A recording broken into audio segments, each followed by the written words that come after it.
when people think about psychological safety, they think, do I feel psychologically safe? And so it just comes down to them as an individual. Most people aren't asking, am I contributing to the psychological safety of a work environment? So they're thinking about it from an employee level, but their leaders should be asking themselves that as well. We all have those moments where we're like, dude, door closed, I'm crying, I'm telling God what the heck's going on, like I'm feeling this kind of way. But when you come back around, when you show up, it's like, well, here we are. This is what it is, and this is me, and in all fullness. People have given you feedback. Yes. You've shown that you've received the feedback, and you've shown that you haven't done anything about it. Well, what do you think that does to trust? Which is right.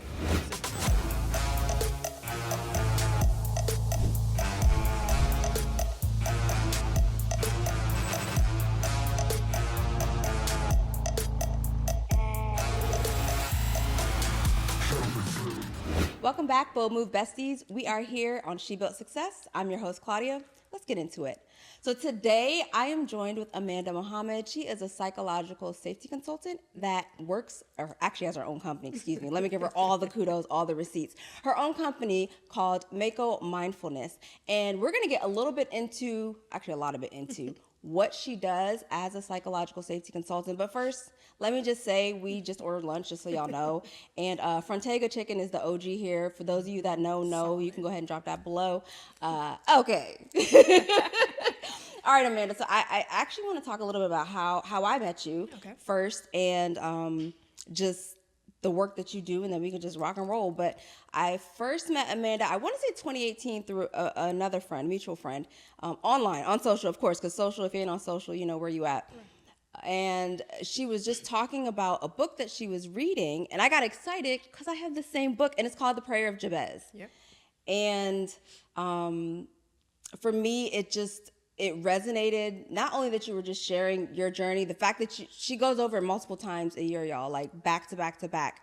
And just, you see the fruits of how it comes to fruition in your life, in business and in work. Let's talk about what that looks like for you as a psychological safety consultant, because not everybody knows what that means. Can you break down a little bit about what that looks like for you? What's your day to day? Yeah, so my day to day, running my own company. It's a professional development company. We do professional development, learning and development. And mostly what that looks like is having a lot of these conversations of what is psychological safety.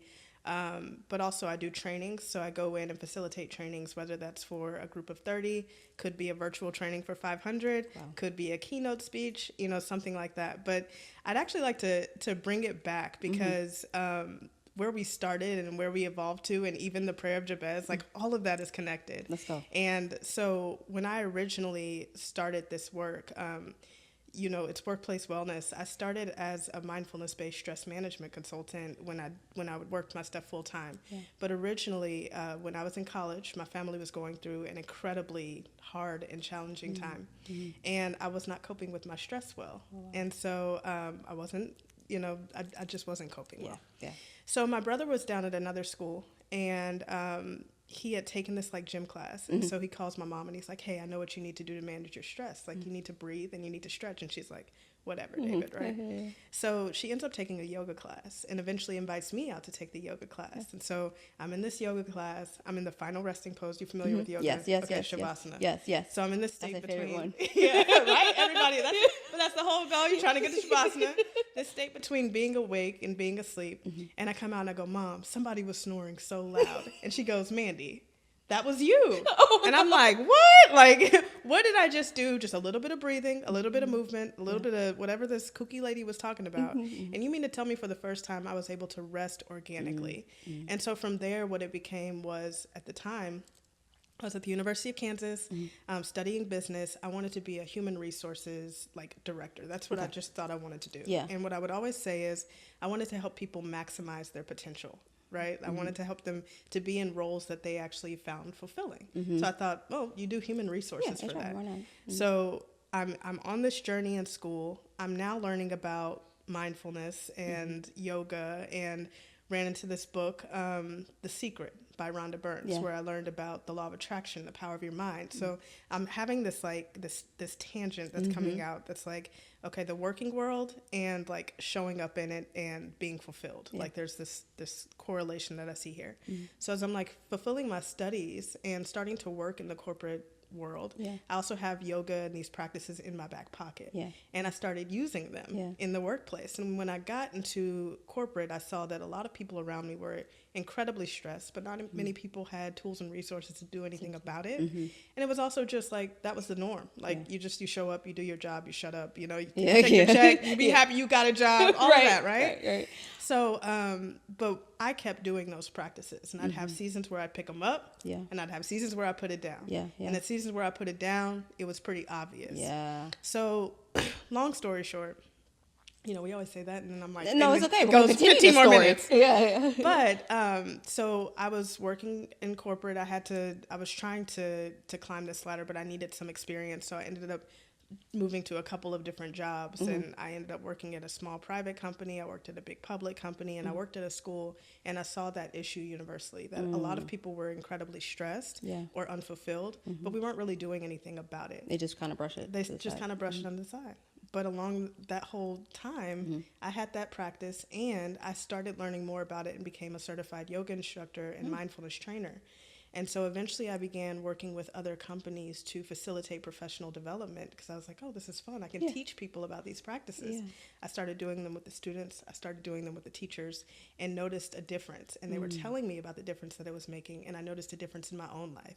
So I told myself, you know what, like, this is my time to do this. And so I quit my job.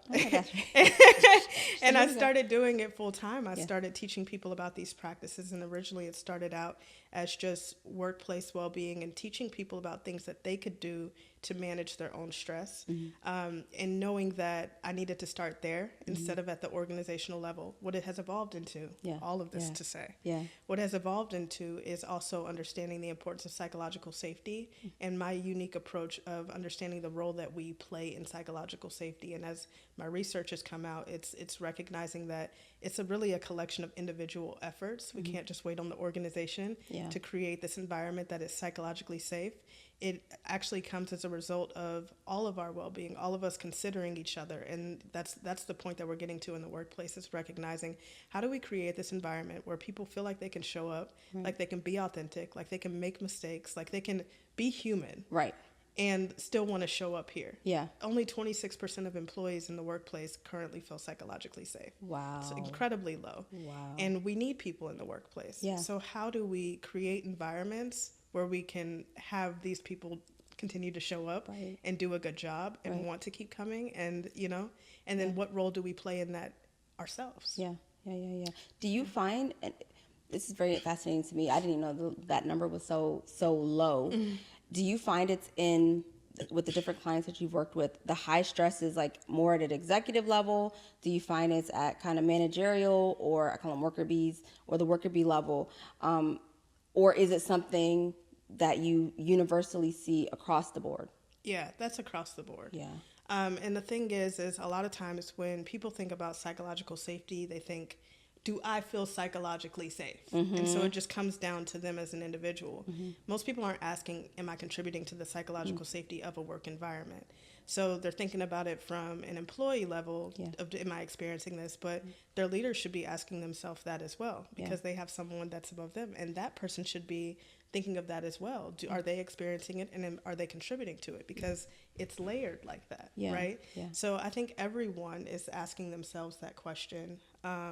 And it depends. A lot of it comes down to, as the more that I dig into research, the more that I'm just absolutely convinced on the importance of each individual asking themselves that question, because it's mostly going to come through those dynamics in your day-to-day interactions, which means it's mostly going to come through your team and those people that you that you spend the most time with, right? So there may be some things at the organizational level, right? You've got individual, team, and organizational levels of psychological safety, but you're going to feel it the most in those interactions. If you're working in silo, and if you're doing the exact same thing every day, then there's not that much of a need, right? It's when you start fooling with other people. They try you every time. why, right? Right. That's when that really comes in. So I don't think that there's a specific rank that deserves it more or anything like that. We all need it. It's just about how can we start to put things in place so that we can understand what it is that we actually need. People define psychological safety differently too. So what is psychologically safe for you? It can be a little tricky. Just a little bit. What's psychologically safe for you may not matter to me. And so the more that we build relationships, the more that we understand ourselves, the more that we know how to advocate for what it is that we need to create the environment that we can continue to show up to. So psychological safety, are there any like markers or like things employers or employees should be looking out for to say, hey, this is an environmental thing, or this is a individual person thing, or a team thing? Are there markers that have you found just in your workings? Yeah, I think that one, there's the general definition of psychological safety, which is where you have people that feel like they can show up, that they can be themselves, that they can be authentic, that they feel like they can make mistakes. Where you're really going to know that, though, is when you take the time to assess and get into the nitty-gritty of which psychosocial factors are or are not being seen in the workplace. And that's going to come down to you actually have to look at that data. So we can take a really general approach as far as just educating people on what that is. But if you really want to know, you do have to take time. You have to dig into that data. You have to ask people and you have to act on those things as well. So where you start to see the gaps, whether that's, is it workload management? Is it professional development? Do people feel like they have room and ability to grow in this work environment, right? If not, then they might just kind of check out. What's the point? You're not going anywhere. You're not going to make any more money, Right. So it's really honing in on what those things are, where those gaps are, and then paying specific attention to that. And that's why it's really important, just like with our well-being individually, that we don't just take a blanketed approach to something like psychological safety. I do believe, of course, in the education aspect, but like if you really want to know, you have to take that time to dig into it. And not all organizations are even there to get to the point where they really want to understand or are ready to take that action. But when you do, and you can get more granular about what's actually needed, then you can stop like dropping the ball. I would say it's kind of like love languages, right? Yeah. Like I'm telling you that I want gifts, and you keep telling me I'm pretty. Yeah. That doesn't do anything for me, right? Affirmation. Like, y'all are out here, right? Period. Like you're throwing me pizza parties, right? You're telling me I can wear jeans when I work at a school on Friday, but like what I'm looking for is balance, because there's nothing that matters more to me than spending time with my family. Like when you can start to understand people and why they're like where their needs come from, you can have different outcomes. People will start feeling heard. People start feeling like they can be accepted, embraced for who they are. So, do you have an assessment that that organizations or companies can leverage, or is there an assessment that can kind of help start that conversation? Yeah, there's a number of validated tools with a lot of different item numbers. You have ones with 7, you've got ones with 60, you've got various tools that are continuing to come out where you can kind of get a little bit more specific on where you are and where your gaps are. We do have an assessment that we can use with organizations where we kind of take a benchmark on what you think you're at versus where your employees say you're at, and then we look at those gaps and say, okay, where do we need to drive our specific like training and education around for that? So do you think that most larger organizations, some smaller, but most larger ones have LMSs or learning management systems. I'm going to speak from when I was in corporate. It was very cookie cutter. It felt very bland. I mean, don't get me wrong, I'm not looking for fireworks, but somewhere in there, I felt like there should be additional elements, whether it's like you specifically on the psychological front, but even just more humanistic. What do you think is lacking there? Because I'm glad you asked. The approach that's been most effective for me, whether it's talking about psychological safety or talking about mindfulness-based stress management, so we do something called scenario-based learning. I focus on looking at situations that you may be in or that you have been in and actually speaking to those things and letting you be the expert of your experience. People are tired of getting talked at and being told what they need when they know what they need, but you're not listening to them. Right. And so I think there's a level that can be general, right, from an education perspective, but then take that out and actually sit down with them and talk to them about what that looks like. Develop norms within your team, right, instead of just, again, this blanket approach of like, here you go, and saying that you checked the box. Well, you didn't, because your turnover is ridiculous. Your folks are not engaged, like, you know? So, No, and that's good, because I think people, I'll say on the management executive level, they tend to miss those markers, or it gets washed. They're like, oh, well, that's just part, turnover specifically. Oh, that's just part of the role. It has a high turnover rate. But would you can tell me if you agree or disagree, but as far as if it were a role that has high turnover, for that, I think like a call center or a help desk sometimes has that.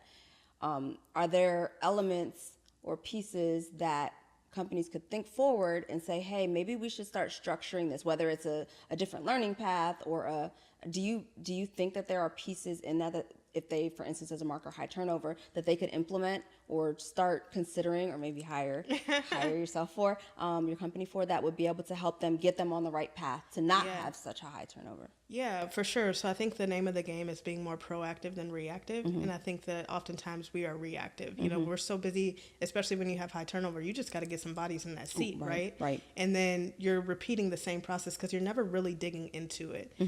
One thing that we help organizations with from time to time is developing some of that content, right?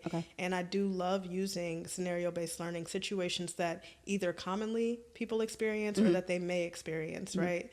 So for instance, working with a school who, you know, they're getting their doctors in place to enter the world, right? So what are the things that they experience while they're in the school program typically, and what are the things that they need to be prepared for when they go into this working world, right? The things that they're not thinking about, so that it's on their radar, and now they have something in place where they've already kind of thought through it when they weren't in a stress state of how they can respond. We need to begin priming people for these situations so that they have some type of expectation around what could happen. It's not going to be butterflies and rainbows. Oh my God. Yeah, I was just thinking the same thing. Yes. It's not going to be that every day. So, but this is what it could look like. You know, what does it look like on the other side of that? What happens if you overreact and you cuss out this customer? What happens if, you know, you know? And then I think looking at that at the individual level, but also organizations need to look at that at the leadership level as well, right? This is what's happening. You have this high turnover. All this work is landing on this one person. You're not paying attention to it. This is the best person you have. Now they're burnt out, right? So it's this cycle effect, but we have to start actually thinking about what could happen. Yeah. If you're done with the fluff and ready to execute on the how, then visit shebuiltsuccess.com for the tools you need. It's time to push go and dive into real strategies, genuine understanding, and concrete steps to create both more in business and life. Head on over to shebuiltsuccess.com for access to exclusive downloads, resources, and bonuses. Because moving boldly forward is not just a destination, it's a multi-layered journey. Let's grow and build your success together. And real. And I think that communicating, I feel like that lacks. I mean, it's been a minute since I've been a corporate employee, but just working with clients who are in that space, especially in the government space, I feel like there's not a lot of communication. It's very hindering. It's like, oh, I have to do an annual assessment, or I have to do the annual review, and they just, I feel like they just miss it, and they just miss the opportunity to invite or open or start that conversation because they're so busy. You know, we have this budget and we want to make sure that we meet these markers, or we have this revenue goal and we want to make sure that we meet these markers, that they miss the opportunity to really hear their people. And I feel like it's the mindset that doesn't, I don't know if they're just not thinking it. They've just been so accustomed to, go, that they don't take a minute to retract and understand their people. I don't know. Tell me, I don't even know how to ask this question. Yeah, people jump to survey. Or they do it in a way where, again, checking boxes. This is something that we need to have. We were told that we needed to do this. And then on the other side, they don't do anything with what they've asked, right? So people have given you feedback. You've shown that you've received the feedback, and you've shown that you haven't done anything about it. Well, what do you think that does to trust? Which is, right? So you've eroded the trust that's there. People need to see it, that, okay, we hear this is the trends that we've seen on the other side of this, and this is the plan that we're going to put in place to do something about it, right? I think the other side is I love qualitative data. Quantitative's great too, but being able to see the statistics of it, but also like to see how people are actually feeling and thinking about things and using their own words. You know, I even use that as like a marketing strategy. Absolutely. When I first started my company, I was so busy trying to focus on sounding smart and doing all this stuff. It was going right over everybody's head. They didn't care about that. So when I could relax into, you know, what it was that I knew and actually speak in a language that resonated with them, then that's when I started getting the results that I wanted. And it's the same thing in the workplace. Like, we keep approaching it with what we think is best. And, you know, these people are the ones that, like, your company doesn't run without them. Right. They have gained a lot of knowledge. They've made a lot of mistakes. They have a lot of insight that you don't have because you might not be the one that's boots on the ground anymore. Listen to them. There's so much value that comes through that. And then they feel like they have something to add and like that, you know, they're valuable as well. Right. And, Right. No, I agree. And I know we had touched on the prayer of Jabez and just how it's evolved, your company. I actually want you to continue that thread, which is, how has the prayer of Jabez impacted you on a professional level, just in being in the way that you show up in business? Okay, so the prayer of Jabez, when I quit my job, so this was in 2017, I quit my job and I was like, oh, I'm going to start this business. And I knew I was a good trainer. I knew I was a great trainer. Yeah, I did. Yeah. I had already gotten that feedback from clients. I had, you know, and then I was working with another company and they were like, hey, can you send her? And so, you know, I loved that. Yes, I knew, I was like, okay, God, I see you with the gifts, yes, you know, humbly. Okay. But so, but the thing was, I just thought it was going to be so much easier than it was. I thought, I have a great product. Yes. Schools, how could they not want this? Yes. What I didn't know about was all the red tape that was taking place behind the background when I was working with these other companies. I just figured, oh, you know, my name's Amanda Muhammad. I've done trainings with your district. Like, it was going to be easy. Yeah. And it's like proposal processes and bids and all this stuff. I'm like, what? Like, what are you talking about? You mean it doesn't go into voting until January? Like, I need money now, right? Yeah. So what happened was, I had quit my job and I was in a tough state because money was going out way faster than anything was coming in. And I'm like down to my last dollars. And there was a woman at the job that I worked at a school. Her name was Celeste, which is also my mom's name. But she gave me the prayer of Jabez and wrote me a note in it. And one day I just picked it up and I read it and I was like, that was good. And this was the 31-day devotional. Yes, I was like, that was good. So I just started reading it, right? So I get halfway through the prayer of Jabez and I land this big contract. But let me just tell you real quick how I got that. So at the time, I remember one of my old students and his mom had came over. I took like the last of the money that I had. I got some bags from Dollar Tree. I had this printer who like hooked me up and he gave me a bunch of these little strips that like said my name, my email address, and a breathing exercise. I grabbed some like candy. I had a Costco card or whatever. So I got a big box of candy and I like started stuffing these little like bags, right? And so I started working at like vendor fairs that I could get into for free in districts. Still really didn't know what I was doing, but I was like, whatever. Like, let me just try to get in front of some people. Use push and go. That's action. Yeah. So I did that. And one day I'm driving down the street and I see a charter school and I'm like, I'm going to just go in here because I had a bunch of these extra little bags and some cards and stuff. And I had just left a vendor fair. So I was like, oh, yeah, I just left a vendor fair with this school district. We had some extra bags left over. I just thought maybe your teachers would enjoy them headed into the year. Yeah. You know, I teach at the time, I was only teaching mindfulness practices. I'm like, you know, I teach mindfulness and stress management for educators. I came from education. I've worked in a lot of schools. So I was like, you know, I teach mindfulness-based stress management for educators. If you all ever need anything, please keep me in mind. Before I could get off the lot, my phone was ringing. The assistant principal said, hey, like, have you already left? And I had just turned the corner. I was like, yeah, I just pulled off. She's like, me and my principal want to meet with you. We need something for our teachers. And, you know, can you come back and meet with us? I'm like, oh, yeah, sure. So I like went over to my friend's office for a little bit. I'm like, what did I just do? So I come back and they have a meeting with me and they're like, our teachers are really stressed. We want to put some type of program in place to just make sure that we're addressing that and that they're learning tools and things that they can do. Right. And I'm like, oh yeah, of course. Yeah, we do that all the time with the companies that we work with, just really playing it cool. Going But like for it. inside, I'm like, oh my God.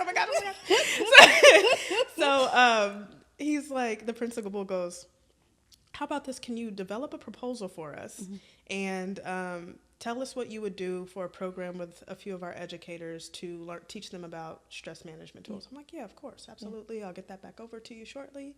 Let me know if you need anything else in the meantime. Yeah. I go home, I'm literally like, what is a proposal?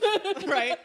So this is happening right at the beginning of me reading the Prayer Jabez. I send over the proposal. It's about halfway through. That principal calls me and says, hey, we want to move forward with this contract.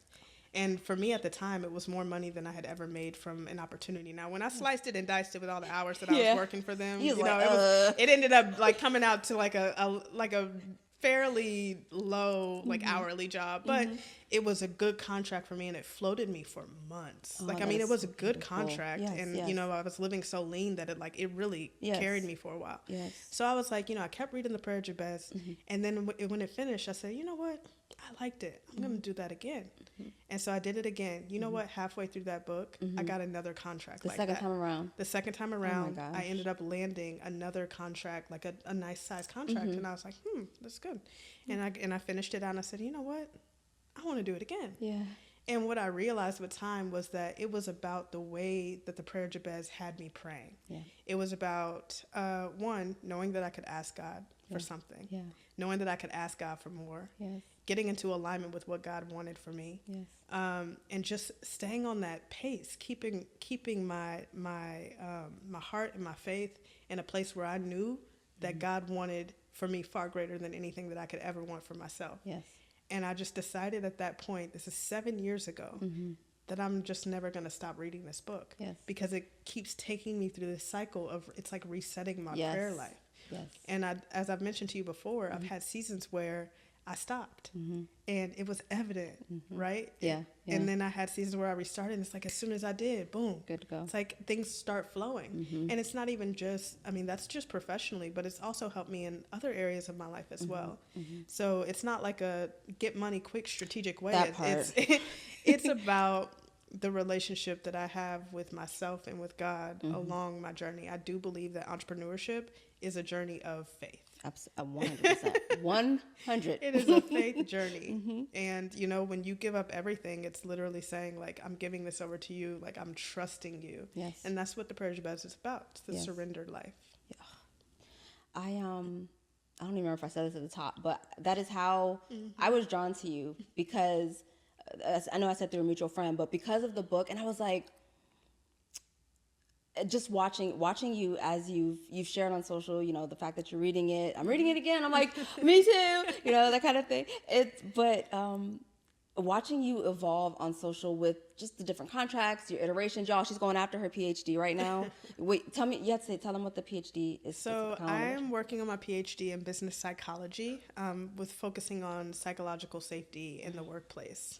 Really looking at that team level once again, at how we can show up differently in the dynamics that we have in our interactions with each other to amplify the psychological safety versus waiting around for an organization to do it, because honestly they probably aren't jumping to put those things in place. But anyways, that's what I'm doing. No, I want to plug that. I want to say that. Not even plug. I want to say that because while we're having this conversation, you are, again, outside in, but you are in depth in the research and what it takes to get this PhD.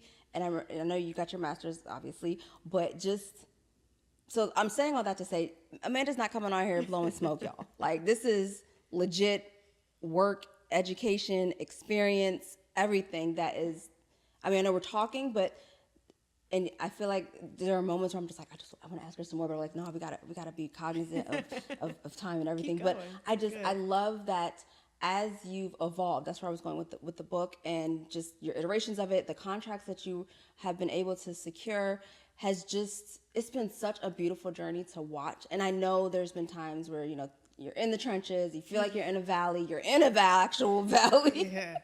But just seeing how you come and approach things is just, it's like light, and you don't see necessarily the burdens. Like, you're always smiling, but we all have those moments where we're like, dude, door closed, I'm crying, I'm telling God what the heck's going on, like I'm feeling this kind of way.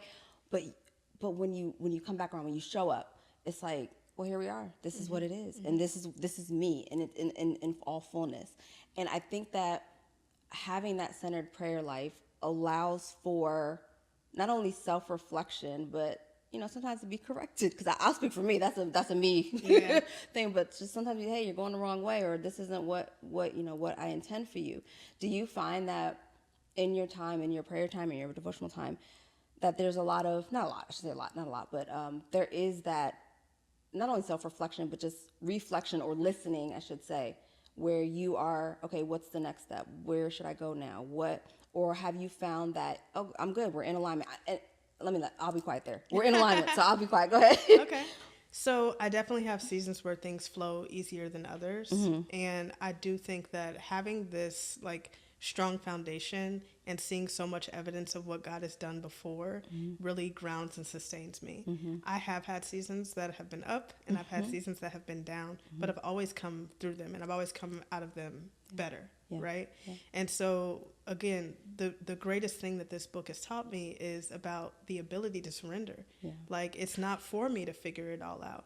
And I also am constantly, from my gratitude practices, my foundation is mindfulness, and so I do a lot of gratitude and a lot of perspective. I love mindset and things like that. So not letting myself sit in that so long, like I'm constantly asking myself, okay, but like, what is this teaching me? Like, where? And so I've had to learn a balance of allowing myself to experience the hard pain that some things do present, and also recognizing, like, and I can still keep moving forward. So it's about the tools that you have to get you out of the stuck of things, because there are things that have caused me stress. There are things that have caused me anxiety. There are things that have caused me depression. I've dealt with grief. I've dealt with burnout. And I still want to keep going. I love what I do. I love what I'm learning. I love the way that I've found a unique way to package that up and deliver it to people in a way that they can receive it. I do believe it's a gift. So like, I've never, since I quit my job, been like, you know what, I should just give this up and like do something. It's just been, okay, what do I need to tweak? How can I make this easier for myself? How can I make this better for the client? What's a better way or different way of me saying this? Like, how can I articulate my message better? So having that faith foundation helps you to know. And then asking questions. Anyways, there's this series of questions you can ask. Where will you have me go? What will you have me do? What will you, what do you need me to get over to that person? And just like before we started this, if y'all don't know, if I don't know if it'll come out, but we prayed. I pray before everything that I do. I tend to sit down and I ask God to work through me and to use me as a vessel. Every thought, word, and action that leaves my mouth and body, let it be reflective of the fact that you are in me. Cover this. You put me here for a reason. I need you to do it. I can't do it alone. So whatever it is that you need me to say to whoever's on the receiving end of this, ask God, I ask that you work through me. When I pray like that, it comes out that way. And there's times where I don't pray, and it's evident. But like, just continuing to ask for covering and just knowing that God's got you. I think I do. So we ask all guests this. I keep saying we. It's the collective we, y'all. Y'all know what I mean. No, I got you. The entrepreneurial we. Right, exactly. It's great though when you finally do get the we. It's like, oh yeah. But a question that I ask is defining success. What does success look like for you? So it's changed. Like, I think it continues to evolve, but I also think that that's like a big part of what that means. It's like I get to choose, and I get to grow. I get to change my mind. I get to, I've put myself in position to be able to have a little bit more, like, just agency and freedom in my life. When I think of my top values, which I would think, that's what makes me feel most successful. When I'm having fun. My faith and my freedom, when I get to exercise those things, that's what success looks like for me. Like, I'm proud of what I do. It's not necessarily, I mean, there was a time where success was financial, but now it's more of, it's a feeling of, you know, feeling good about what you're doing and knowing that you're making an impact. Yeah. No, I like the definition. I'm a pause because I'm gonna stop us here because I think that I will encourage you, listener, viewer, to reflect on your version of success. Run this back a few times, whether you're in business for yourself or you're a corporate organization, and really think about how you're being proactive and how you're presenting and what you can do in your environment to help promote wellness, mindfulness, and psychological safety. Absolutely. Any parting words, Amanda? You know, I definitely would suggest and recommend the Prayer of Jabez. Likewise. It's just so interesting. Over time, there's been so many people that have reached out and that have, you know, commented on that journey specifically, and it really has made a difference. So definitely, you know, stay on your faith journey, take care of yourself, whatever that looks like for you, and just keep it in motion, right? Like, absolutely. That's the parting word that I want to give you. So if you think about things like water, like when water's no longer moving, that's when bacteria builds up, right? That's where you get disease. Same thing goes in your body. If you're not moving your limbs, that's when they can atrophy, and, you know, they might have to, you know what I mean? But when you stay in motion, right, that's where you have that health. And it's the same thing with your faith. It's the same thing with your business. Like, that's been one of the biggest lessons that I've learned, is the power of just continuing. And I used to think that meant that I had to go like so hard, like there had to be like this urgency and, you know, but it's just, even if it's once a week, if it's twice a week, like I am really learning that across all areas of my life. You just have to stay in motion and keep trying. You might have to rest for a bit and then pick yourself up and keep going and stay grounded in your faith. Absolutely. Amanda, thank you so much. Oh my gosh. Okay, y'all. Thank you for tuning in to this episode with Amanda Mohammed of Mako Mindfulness. I hope you go ahead and got many gems, many notes on this episode of how you can not only improve yourself, but those around you. I'll catch you on the next episode of She Built Success.